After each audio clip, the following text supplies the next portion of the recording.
ফেনীর মুহুরী, সিলোনিয়া ও কহুয়া নদীর পানিতে এখনো প্লাবিত হচ্ছে নতুন নতুন এলাকা। ৩ উপজেলার ১০৬টি গ্রামে পানিবন্দী লক্ষাধিক মানুষ। ফুলগাজীতে মাছ ধরার সময় বন্যার পানিতে একজনের মৃত্যুর খবর পাওয়া গেছে। জেলা প্রশাসন বলছে ৮২টি আশ্রয় কেন্দ্রে প্রায় ৯,২০০ মানুষ অবস্থান করছেন। তাদের খাবারের ব্যবস্থা করা হয়েছে। উদ্ধার ও ত্রাণ সহায়তায় অংশ নিয়েছেন সেনাবাহিনী, বিজিবি ও পুলিশ। পরশুরাম ও ফুলগাজী উপজেলায় অসুস্থ ১৮ জনকে উদ্ধার করা হয়েছে। গত ৭ জুলাই থেকে টানা বর্ষণ ও উজান থেকে নেমে আসা পাহাড়ি ঢলে পরশুরাম ও ফুলগাজীর মোট ২১টি স্থানের বাঁধ ভেঙে প্লাবিত হচ্ছে লোকালয়। বান্ডেল থাকলে প্রতি সেনমানিতে টাকা বাঁচবে। বিকাশ সেনমানি বান্ডেল কিনে জিতুন প্রতি লেনদেনে।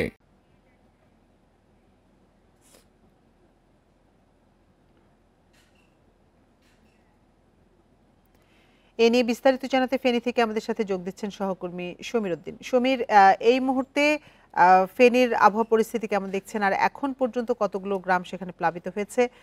পানিবন্দীদের উদ্ধারে কি ধরনের সহযোগিতা চলছে? সকাল থেকে আকাশ রৌদ্র উজ্জ্বল আছে, রোদ হচ্ছে আবার মেঘলাও হচ্ছে। আজকের আবহাওয়া অত্যন্ত ভালো, এখনো বৃষ্টির দেখা মেলেনি। তবে এখন আমি আছি ফেনীর ফুলগাজীতে। ফুলগাজী এবং পরশুরামের পানি কিছুটা কমলেও এখন নতুন নতুন এলাকা ফেনী সদর এবং ছাগলাইয়া এলাকার দিকে তাদের যে নতুন নতুন এলাকা প্লাবিত হচ্ছে। জেলা প্রশাসনের তথ্য মতে এই পর্যন্ত ১০৬টি গ্রাম প্লাবিত আছে, যেখানে প্রায় লক্ষাধিক মানুষ এখনো পানিবন্দী আছে, যারা আসলে খুব খুব মারাত্মক ঝুঁকির মধ্যে আছে অথবা কষ্টের মধ্যে আছে। তাদেরকে সেনাবাহিনী গতকালকে এরকম ১৮ জনকে তারা উদ্ধার করেছে, এবং যারা আশ্রয় কেন্দ্রে আশ্রয় নিয়েছে তাদের যে খাবার, সেটি খাবার দিচ্ছে। গতকাল দুপুর থেকে সেনাবাহিনী তাদের যে কার্যক্রম সেটি তারা শুরু করেছে। তার পাশাপাশি বিজিবিও কিন্তু কাজ করছে, পুলিশও এখানে তাদের যে খাদ্য সহায়তা অন্যান্য সামগ্রী সেগুলো তারা দিচ্ছে। তো কথা হচ্ছে আসলে যে পানি যেভাবে কমার কথা সেভাবে পানি না কমে, পানি কমার গতি কিন্তু একদম ধীর গতি। এই ধীর গতিতে যদি পানি কমে তাহলে এই অঞ্চলের বন্যা পরিস্থিতি দীর্ঘায়িত হবে। যত দীর্ঘায়িত হবে তত এখানকার মানুষের দুর্ভোগ এবং কষ্টের মধ্যে আছে।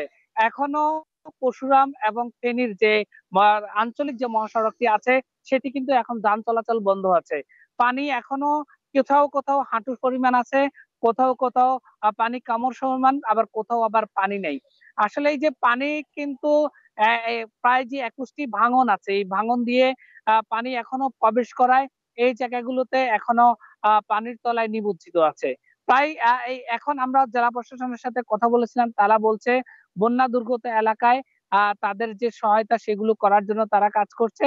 আর অনেক জায়গায় কিন্তু মোবাইল যে অপারেটর, বিদ্যুৎ সংযোগ কয়েকটি জায়গায় না থাকার কারণে কয়েকটি জায়গায় মোবাইল অপারেটরের কথা বলা গেলেও যে তাদের যে ইন্টারনেট যে ব্যবস্থা সেটি একদম স্লো হয়ে আছে, সেটি ধীর গতি। এছাড়াও যে বিদ্যুতের যে বিষয়টি সেটি হচ্ছে প্রায় ২০ থেকে ১৮ থেকে ২০,০০০ গ্রাহকের যে লাইন সেটি তারা বন্ধ রেখেছে, কারণ এই জায়গাগুলোতে অনেক বেশি ঝুঁকি আছে।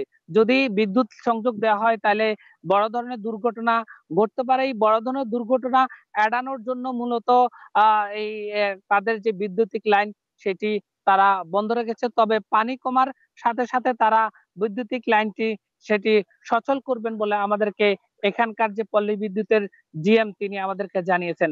আর জেলা প্রশাসন বলছে উপজেলা লেভেলের ইউনো এবং অন্যান্য কর্মকর্তারা প্রস্তুত রয়েছে, সেনাবাহিনী এবং পুলিশ প্রস্তুত রয়েছে। এটি ছিল আমার কাছে সর্বশেষ তথ্য।